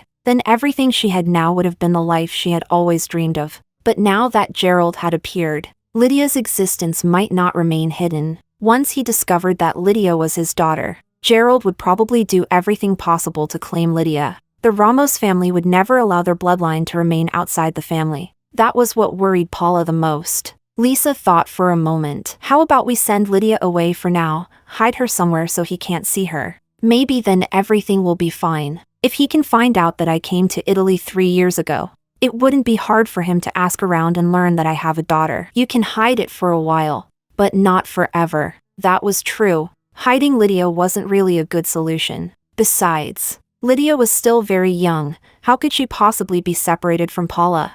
Paula frowned, her expression serious. "We need to think of a way to make him believe that Lydia isn't his child. That way, the Ramos family won't be able to take Lydia away." After hearing this, Lisa suddenly came up with an idea. "Then let's ask my brother." "Your brother?" "Let him pretend to be Lydia's father. Make Gerald think Lydia is the child you had with my brother. That way he won't be able to take Lydia away." Paula hesitated. "Is that really okay?" Wouldn't it be unfair to Liam?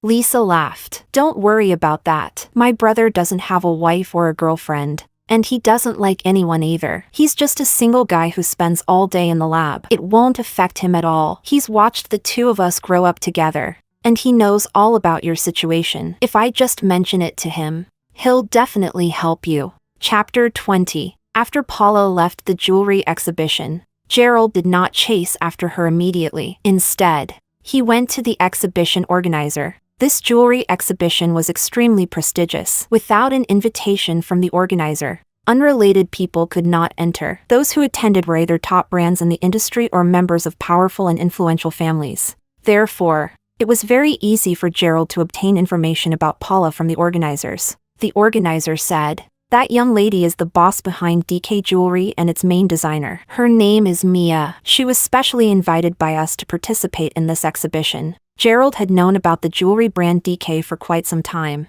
but he didn't expect that the boss behind this brand was actually her. He was quite surprised, but after thinking about it for a moment, he quickly felt that it wasn't strange at all. Paula had originally studied jewelry design. She had once been the chief designer under the Ramos Corporation. Now that she had established a company of her own, it was only natural. Because of this, Gerald became even more certain that she was Paula. Mia was merely the name she had adopted after coming here. With this information, it was no longer difficult to investigate Paula. Very soon, Gerald learned that she had come to Italy 3 years ago, and he also discovered that she had a daughter. However, no one knew who the child's father was. No one had ever seen him. Gerald immediately assumed that the child was his, because 3 years ago, when Paula left, she had been carrying his child. She hadn't died. She was still alive, and she had even given birth to their child. Gerald was overjoyed.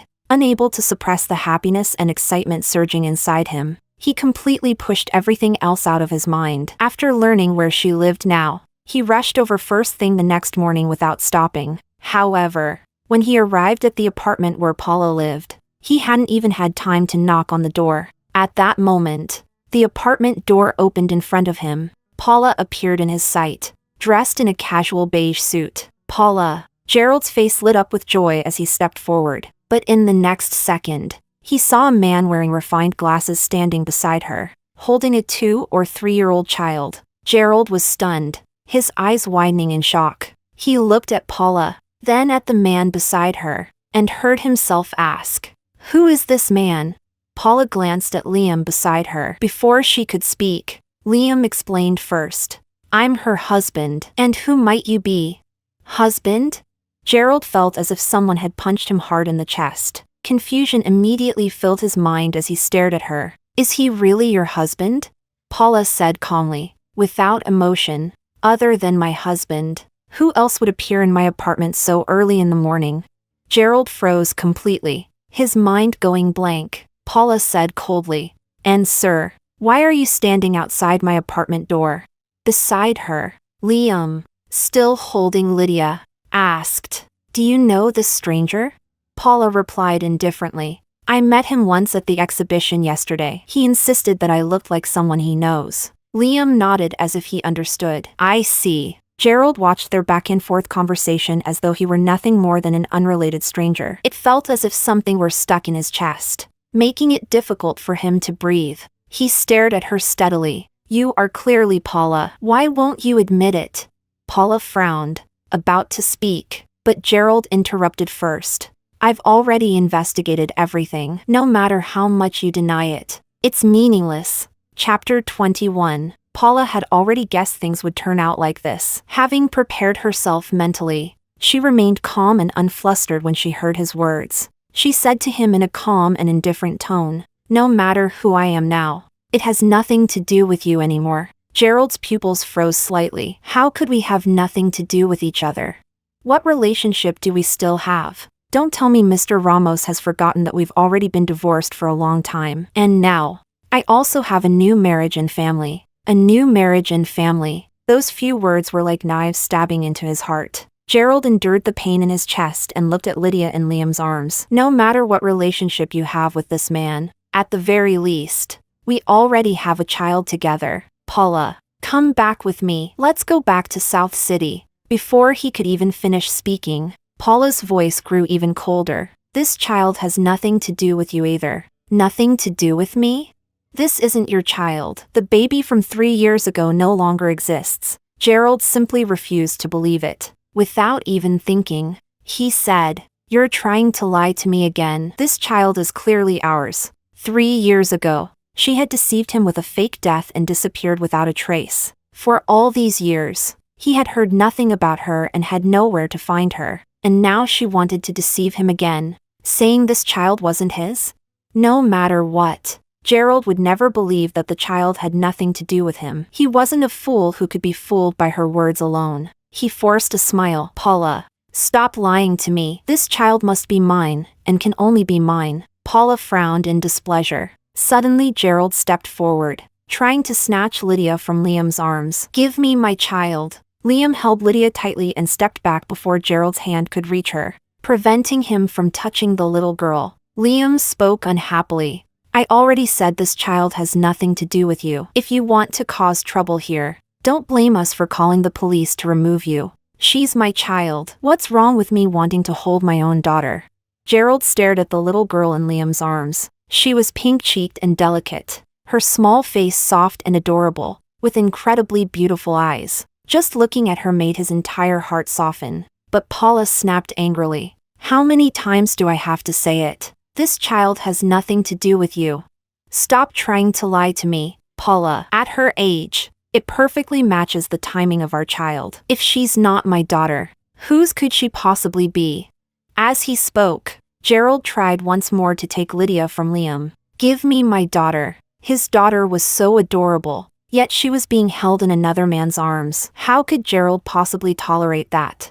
But of course Liam had no intention of handing Lydia over to him, and so the two men nearly started fighting over a 2-year-old child, the tension between them reaching the breaking point, until the little girl in Liam's arms suddenly burst into tears and cried out for her mother. Mommy! She was too young to understand what was happening. She only felt that the scene in front of her was frightening. Paula quickly comforted the timid little girl and glared angrily at Gerald. Are you done yet? Do you have to scare the child into tears? The little girl's crying made Gerald feel helpless. He immediately didn't dare move forward to continue grabbing her. At a loss, he tried to explain.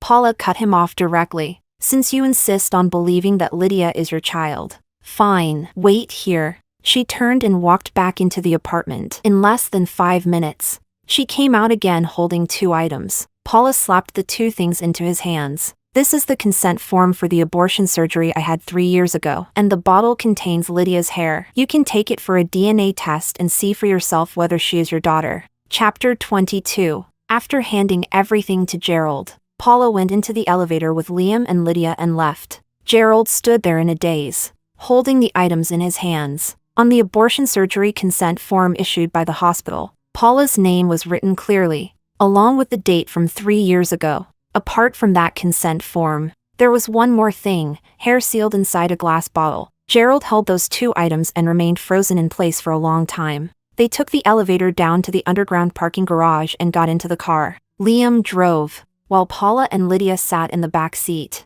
Paula looked at Liam in the front and said sincerely, I really troubled you this time. Liam, making you come all the way here to act out the scene with me. Liam drove steadily and smiled. It's nothing. You and Lisa are such good friends. Helping you out a little is no big deal. No need to be polite with me. Paula nodded and didn't continue with too much formal courtesy. Then she said, later, just drop me and Lydia off at the company and go back to the lab. After that, you won't need to keep running over here to act with me. Liam glanced at her through the rearview mirror. Are you sure that consent form and the hair can fool him?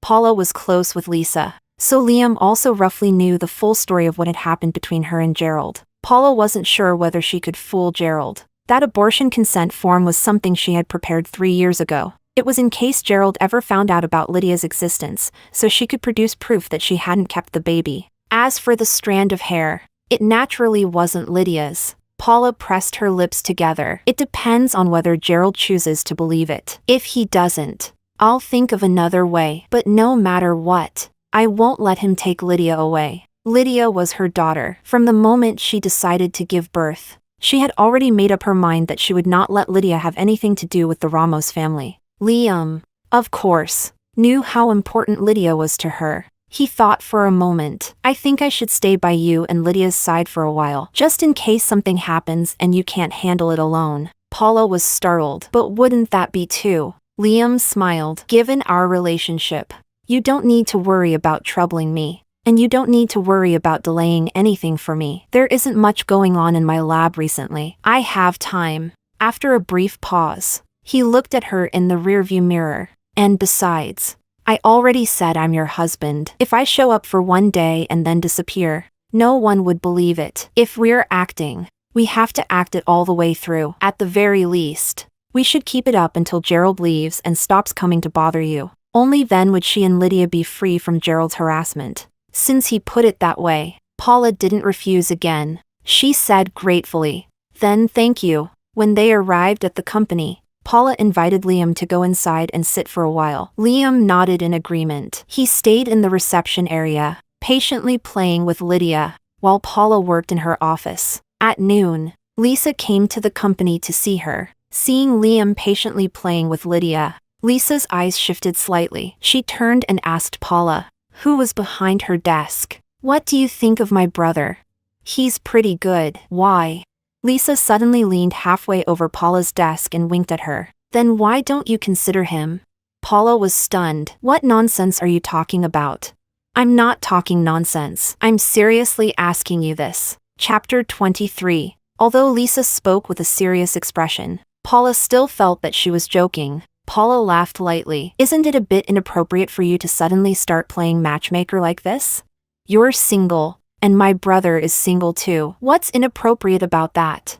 Paula shook her head helplessly, not wanting to respond to that. But Lisa kept pestering her, curious and gossiping. "Is there something about him that you don't like?" "It's not about liking or disliking him. It's just that you and Liam have known me since we were kids. To me, he's practically like half a brother." She had always treated Liam like a brother and had never had any other thoughts about him. Lisa pouted. "He's not your real brother. It's totally fine to consider it. Besides, you're both people I know and understand very well. If you two got together, I'd feel more at ease." Liam's relationship history is very clean, unlike mine. Liam was actually quite handsome in a refined way and had never lacked admirers. Yet his romantic life was completely blank. He had never even had a girlfriend. Meanwhile, she was already divorced and had a daughter. Lisa snorted. "So what if you've been divorced and have a child?" "My brother isn't the kind of person who cares about that. Just try dating him. If it doesn't feel right, you can always break up." "But if Liam and I dated and then broke up because it didn't work out, wouldn't it be awkward for us to meet again afterward?" "Stop getting these ideas." If Liam heard this, it would make things very awkward for both of us. Faced with Lisa's persistent matchmaking, Paula simply shook her head stubbornly. She felt that things were good just the way they were and didn't want to change the comfortable relationship they currently had. Lisa sighed helplessly. "All right, since you've said that, I can't force you to accept him." Seeing her give up, Paula secretly let out a sigh of relief. But then Lisa suddenly blinked mysteriously. "There's something you might not know." "What?" Lisa glanced at Liam, who was playing with Lydia not far away. Then she leaned close to Paula's ear and whispered, "Actually, my brother has liked you for a long time." Her casual remark made Paula's heart jolt as she looked at her in shock. Lisa whispered, "I only found out recently. I accidentally came across his diary. That's why I wanted to ask whether you'd consider trying to date him." The fact that Liam liked her was something Paula had never imagined and never noticed. At first, she thought Lisa was joking, but given their relationship, Lisa had no reason to lie about something like that. So from that day on, Paula no longer knew what kind of attitude she should take when facing Liam. When she knew nothing, she could easily treat him like a brother or friend. But now that she knew Liam had secretly liked her for many years, the feeling when interacting with him became completely different. 2 days passed like that. Then Gerald showed up again, using business cooperation as an excuse. He appeared in the company's reception room. When Paula saw him, her brows furrowed deeply. Gerald stood up from the sofa, his expression complicated as he asked, "Is Lydia really not my daughter? You've already seen the abortion consent form, And you've already taken her hair to do a DNA comparison, haven't you?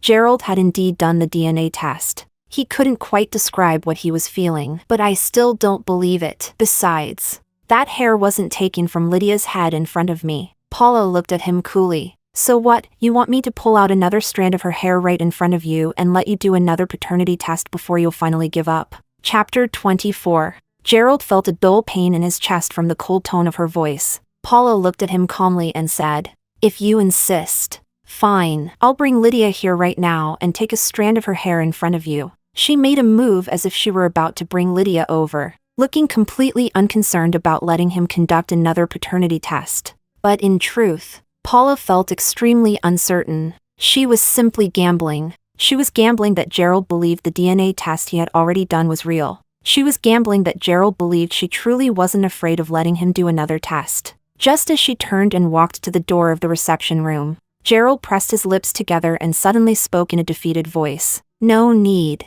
The moment she heard those words, Paula knew she had won the gamble. Inside, she quietly let out a long breath of relief. But soon after, she heard Gerald say again, "Paula, come back to South City with me." Without even thinking, Paula rejected him coldly and decisively. "I already have a husband and a child. It's impossible for me to go back to South City with you." Gerald walked over to her side. "We were together for 5 years. I don't believe that there isn't even the smallest place for me in your heart." Paula frowned, about to say something, but he spoke first. "I don't care what kind of relationship you have with that man, and I don't care whether Lydia is my child or not. Come back with me. Let's remarry and start over." Gerald gazed at her deeply, his eyes filled with warmth and pleading. "Ever since you left 3 years ago, there hasn't been a single day when I forgot you. I've been thinking about you constantly, so much that I'm almost going crazy. Paula, come back with me. I swear that in the future I will treat you well and never let you suffer even the slightest grievance again."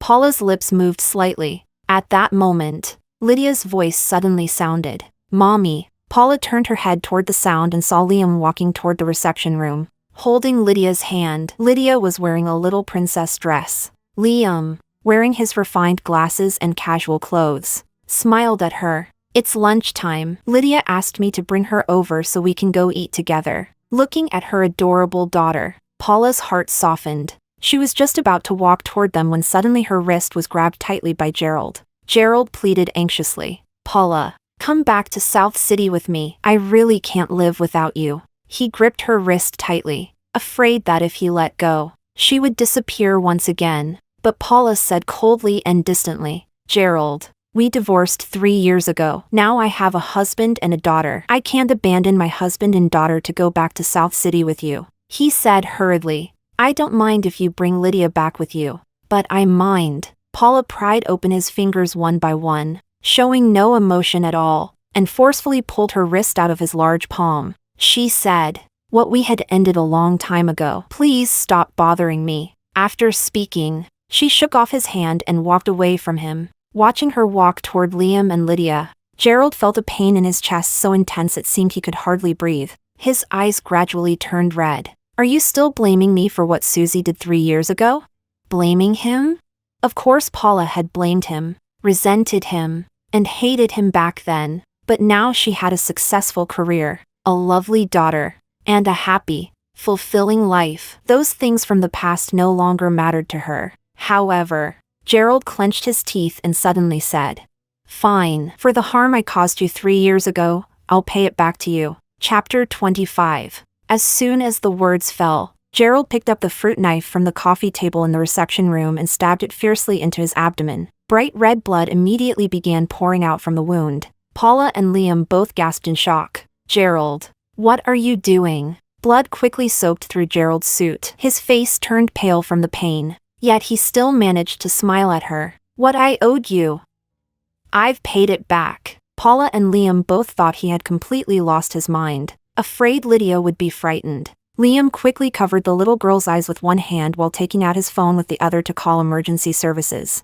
Gerald had stabbed himself deeply, and before long the pain caused him to lose consciousness. When he woke up again, he was already in the hospital. Paula and Liam were standing nearby. Gerald lay on the hospital bed. The moment he opened his eyes and saw them, His gaze immediately fell on Paula. Paula. He tried to push himself up to sit, but Paula frowned and stopped him. You've lost a lot of blood. It's best if you lie still for now. The moment Gerald moved, intense pain shot through his abdomen, and the wound that had just stopped bleeding began to bleed again. He had no choice but to lie still. His face was extremely pale from blood loss. Looking at him like this, Paula felt complicated emotions she could hardly describe. Liam was good at reading the situation. In a low voice he said to Paula, "You two talk. I'll wait outside." "Okay." Liam walked out of the hospital room, leaving only Paula and Gerald inside. She frowned. "Why did you do that?" Gerald's voice was hoarse. "I wronged you in the past. I owed you too much. And that's why you became completely disheartened and left me. I just wanted to repay what I owed you." This was how he chose to repay it. Paula's eyes grew even darker. "There's really no need. Don't ever do something like this again. Then will you forgive me and come back to South City with me?" His gaze locked firmly onto her, filled with hope. Paula's expression remained calm. "Gerald, no matter how many times you ask, and no matter what you do, my answer will remain the same. What we had is over. I won't go back with you." Her determined words hurt him even more than the wound in his abdomen. Gerald's eyes turned red as he pleaded almost humbly. "Paula, I really can't live without you. It was you who failed to cherish what we had. Trying to win it back now has no meaning." His eyes reddened further, his voice tightening. "Do you really not love me at all anymore?" Paula's voice held no warmth. "I stopped loving you a long time ago." His throat tightened. Paula said calmly, "From the moment you used me to threaten Mrs. Ramos just to get Susie released, my feelings for you disappeared completely. There was nothing left." Gerald's heart clenched violently, and it felt as if all the strength had suddenly drained from his body. "I truly don't love you anymore, Gerald. This is where it ends for us." Once, she had loved him for a very long time. Now, she truly didn't love him anymore. After Paula left the hospital room, Gerald lay on the bed, letting silent tears slide down his face like an empty shell that had lost its soul. During the 3 years without her, he had lived like a walking corpse, his life dull and meaningless. Only after meeting her again and seeing her alive had his world seemed to light up once more. But no matter how humbly he begged, she refused to turn back. Was this the punishment he deserved? Meanwhile, Paula left the hospital with Liam. He drove her back to the apartment building. After the car stopped, she opened the door to get out. "Paula," Liam called. She turned back. "What is it?"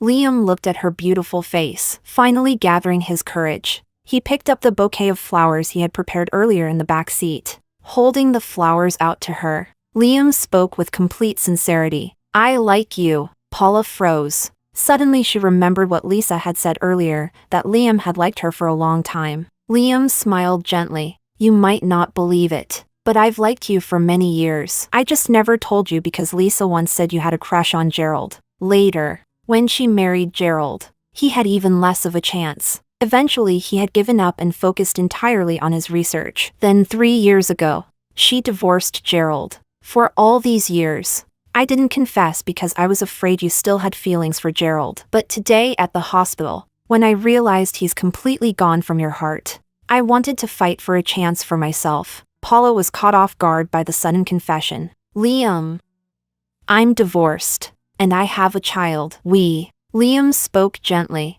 "Lydia is very adorable, and I like her very much too. Whether or not you agree to be with me, I will treat her like my own daughter." Paula fell silent, unsure how to respond. "I understand your concerns. I know Lydia is still very young, and you may not be thinking about remarriage right now. But I want you to know that my feelings aren't something temporary or impulsive. I sincerely want to take care of you and Lydia for the rest of my life. If possible, I hope you can give me a chance to try. We don't have to get married. We can just start by dating. If later you feel it's not right and want to separate, I will completely respect your decision." Liam spoke with sincerity and honesty. They hadn't known each other for just a day or two. Paula understood his character very well. After divorcing Gerald, Paula had never imagined that she would never fall in love again in her lifetime. Slowly, she smiled. "Then, let's try." Liam's lips curved into a gentle smile. "Thank you, Paula."